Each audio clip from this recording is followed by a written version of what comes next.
Hello বন্ধুরা, একটা নতুন ভিডিও নিয়ে চলে এলাম। এটা বাজাজ N150 BS6। এটার ইঞ্জিন অয়েল ফিল্টার, সেটাকে আমরা চেঞ্জ করছি। তো কিভাবে চেঞ্জ করতে হয় আর ফিল্টারের দাম কত, এই ব্যাপার নিয়ে ভিডিওটা বানাচ্ছি। ভালো লাগলে অবশ্যই লাইক শেয়ার করবেন, যারা নতুন আছেন তারা চ্যানেলটিকে সাবস্ক্রাইব করবেন। তো অয়েল ফিল্টারের জন্য প্রথমে আমাদের যেটা ইঞ্জিন কার্ড আছে সেটাকে খুলে নিতে হবে। তারপরে দুটো 8 নম্বর বোল্ট আছে, 8 নম্বর বোল্ট দুটো খুলে নিতে হবে। আর তার নিচে কোনো একটা পাত্র রেখে দেবেন,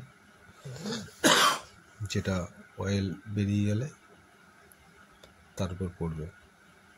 তার জন্য একটা নিচে পাত্র পেতে রাখবেন। এবার বোল্টটাকে আমরা খুলে নেব, দুটো বোল্ট খোলার পরে ভিতরে একটা ফিল্টার আছে, এটা লম্বা ফিল্টার আছে, একটা আছে ছোট হয় বাজাজের, একটা লম্বা হয়। তো এটা লম্বা আছে, এর দাম হচ্ছে 82 টাকা প্রিন্ট অরিজিনাল।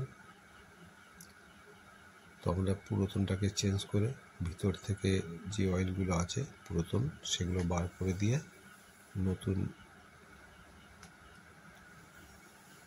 লাগাচ্ছি আমরা। এই ফিল্টারটা ভালোই মোটামুটি প্যাকেট করা আছে দুটো। এবার ফিল্টারটাকে আমরা সেট করব। ফিল্টারটার যে রাবারটা আছে, রাবার দিকটা সবসময়ের জন্য ভিতরের দিকে থাকবে, আর বাইরের অংশটা নোয়ার বডি। এবার আমরা যেরকম খুলেছিলাম সেরকমই লাগাবো। লেখা দিকটা ইঞ্জিনের দিকে থাকবে উপর দিকে, আর এটা যেভাবে দিলে হয়, কিন্তু লেখা দিকটা উপরে দিলেই ভালো হয়। তো লেখা দিকটা উপরে আছে, একটা দেখে নেবেন। তারপরে বোল্ট দুটো টাইট করে দেবেন। এতে কোনো ঝামেলা নেই, খুব সহজে এটাকে চেঞ্জ করা যায়। চেঞ্জ করার আগে যে ইঞ্জিন গার্ডটা আছে ওটা খুলে নেওয়া অবশ্যই দরকার। যাই হোক, আমাদের ফিল্টার চেঞ্জ করা হয়ে গেছে। এবার আমরা আবার ইঞ্জিন যে গার্ডটা আছে সেটাকে ফিট করে দেবো, দিলেই আমাদের ফিল্টারে চেঞ্জ করা হয়ে যাবে। তো এইভাবে আপনারা চেঞ্জ করবেন, তাতে সুবিধা হবে। ইঞ্জিন গার্ডের একটাই শুধু এলেঙ্কি বোল্ট আছে, আর সামনে গ্রুপ করা আছে। ইঞ্জিনের যে বোল্টটা আছে ওটা খুলে সামনের দিক টানলে কিন্তু বেরিয়ে যাবে।